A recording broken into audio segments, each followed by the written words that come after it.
This guy used to be a quarterback, Steve Sarkisian, the Texas head coach, the former offensive coordinator at Alabama. What kind of quarterback were you, Steve? Well, that's a good question. I was the guy that never was good enough physically, so I tried to play with my brain and anticipate throws. So I think I maximized my potential. That's for sure. But I found a way to get completions. And you played in the CFL. Did you play in the NFL? No, I went straight to the CFL. 3 years, Saskatchewan Roughriders. They still talk about you there, don't they? I'm sure they do.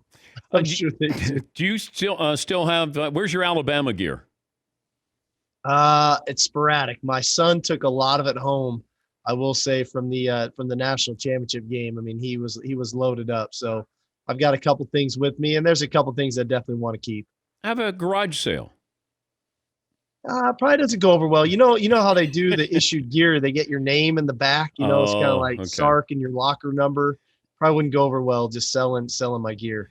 You've coached some great quarterbacks: Carson Palmer, Matt Leinart, Jake Locker, Mark Sanchez, Matt Ryan, Jalen Hurts, Tua Tagovailoa, Mac Jones. What is the common thread or theme that you're looking for in a quarterback? I think competitive is got to be the first trait that a great quarterback has to have. He has to have a competitive, innate spirit about him, whether that's on the field, whether that's off the field in preparation, whether that's motivating his teammates. Now, I think if you're not an extreme competitive human to play quarterback, I think it's going to be hard for you inevitably to persevere, to lead, to do the things necessary to win. What do you see in Mac Jones? I love his perseverance. I love his competitive spirit. When you think about Mac, and you guys, I'm sure, have documented his story, but to come in as a three-star quarterback in the same recruiting class as Tua, knowing that Jalen Hurst was just SEC Player of the Year as a true freshman, and to not in this day and age, so many guys come in year one. I'm not the starter, or I'm not the backup. They bolt, they leave, they transfer. He stuck it out, and he stuck it out through Jalen. He stuck it out through Tua. He stuck it out when Bryce Young came in as the hot shot, number one player in the country, and just continued to work, continued to get better. And at the end of the day, I think that perseverance, that mental toughness he had, not only helped him, but I think it kind of permeated to the rest of our offense that, this is the style of team we're going to be on offense. And it doesn't matter what challenge is in front of us, we're going to persevere. What's it like to design a play knowing that Devontae Smith is going to be on the receiving end of that? Well, it's like, is he one of the first two reads? Let's start there. If he's not one of the first two reads, it's probably not a very good play design, right? So that was always one of the key issues. But I will say, early in the year, if you remember, when we had Jalen Waddle, Devontae Smith, and John Mechie, things were getting spread out more. When we lost Waddle, pretty much everything we designed, it was how did it either incorporate Devontae Smith or how did it get the defense's attention to Devontae Smith so that other guys could get open. And I think he embraced that role. He embraced he was the go-to guy, but he also embraced you can call it a decoy if you want to get some other people open. I think he really went for it. Help me understand that we saw the finished product with Devontae Smith, but at the beginning of the year, I think most people looked at Jalen Waddle as the number one wide receiver. Did the coaching staff view it that way? No, I don't think so at all. I think they were really 1A, 1B. Devontae had a lot more just true experience at wide receiver for us at Alabama. We knew what we were getting with him. Waddle was a little bit unique. He was really the fourth wideout the previous 2 years with Judy and Ruggs still there. We all knew the great returner that he was, and we knew what he could do with the ball in his hands on offense. I think what people didn't know was how good of a route runner he was, the versatility to play in the slot and or outside. So we really went at it with both guys being the featured receivers. I think Waddle maybe caught defenses a little by surprise with his versatility, but at the end of the day, we knew what Devontae Smith was, and he was a great player. Steve Sarkisian, the former offensive coordinator for Alabama, former offensive coordinator at USC, head coach at UW, and now Texas head football coach. Tougher to recruit in-state or out-of-state at Texas? Probably in state right now. You'd think we're the University of Texas and everybody just wants to flock and come to the University of Texas. Right now, some of the top talent have left the state the last couple of years. So I think the first order of business for us recruiting wise, we have to keep the best players in the state of Texas home. And, this is their university. This is the great state of Texas's university. And we got to make sure these players stay home.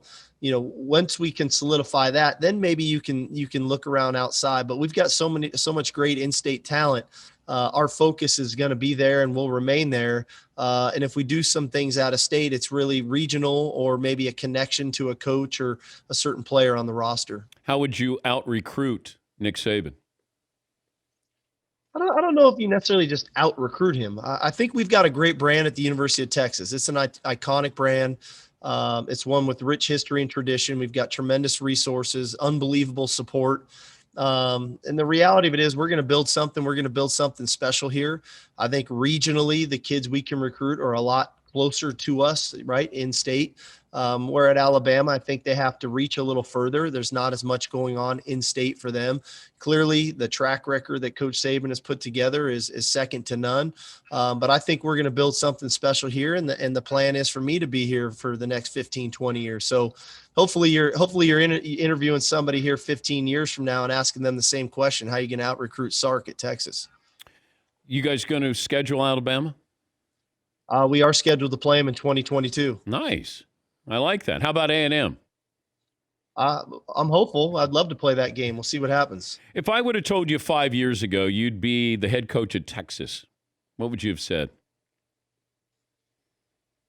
Probably wow. I didn't know where my career was necessarily going 5 years ago. Right. I just got let go from USC. There were some dark days. Everybody says you get let go and you get the paycheck and everything's great as a coach. It still stings, right? It's still a big old piece of humble pie. And I just had to start to recreate myself as a coach, as a person.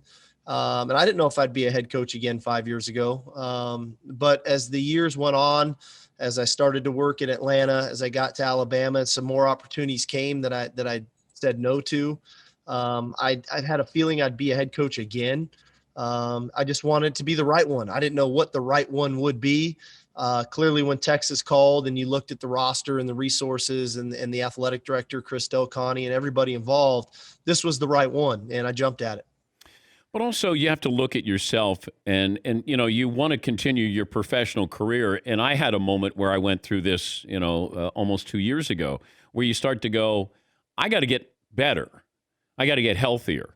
And then people say, well, you can't leave your job. So I don't know if you went through that where you're going, I got to kind of figure out who the hell I am after USC, but I still want to be in the game. So how do you balance that? I just, what I went to, Dan, was how do I just be the best version of Steve Sarkisian today in whatever I was doing. I tried to surround myself with great people, really supportive people. And if it was about being a dad, a husband, a coach, a friend, whatever that was, what did the best Steve Sarkisian look like every day? And I wasn't worried about what was going to happen down the road or where it would lead me. It was just focusing on today. And it was really helpful for me. And I think what came out of it was I became a lot more thoughtful person. I became a lot more compassionate. I became a lot more aware of the other people around me and what was going on in their lives. And where before, man, I had blinders on, right? I mean, I was like just plowing through whatever's in front of me because I wanted to be the best coach I could be. I'm a lot more balanced, I think, in my approach to life. In the end, as I've ended up becoming a better football coach. I'm a lot more aware of our players. So the end of it all is whatever happened in my past there 5-6 years ago happened for a reason. But I truly believe I'm glad that happened because I wouldn't be here today if those things didn't happen. Yeah, and a lot of people will hold a grudge or they're still angry about something that happened, and then they'll blame others instead of taking inventory with themselves. So I applaud you for doing that, of just working on being a better person. You obviously know football, and then to get that opportunity there, it says a lot because you were willing to go in and say, what do I need to do? and you got this head coaching job at Texas. So congrats on that. If I said you could give Urban Meyer some advice on the NFL, what would you say? I don't know if I'm qualified to give Urban Meyer advice for the NFL. If he just asked, if he just said, hey, what was the biggest difference between college and pro? When you were with the Falcons, what did you notice here? Well, I mean, at the end of the day, there is no every Sunday you show up in the NFL, there is a lot of parity. I mean, you're not showing up and hey, you're a 28-point favorite this week. Every week that's a touchdown or less game. Every week it comes down to the final two possessions. Those special situations in that league, the 2-minute drill, the 4-minute, those critical third downs late in the game. We've all watched NFL football. It seems like they always come down to that last drive or the last couple drives, and there's no gimmies. And we got to have our guys ready to play week in and week out. I mean, that without a doubt is probably the biggest difference. You don't have any Texas orange on. What's going on here? You got blue. There's a little bit of orange in my button. I know you can't see it, but man, you got to up the wardrobe here. Head to toe. I mean, come on. What are you doing here? Sweatsuit, tracksuit, something, Coach.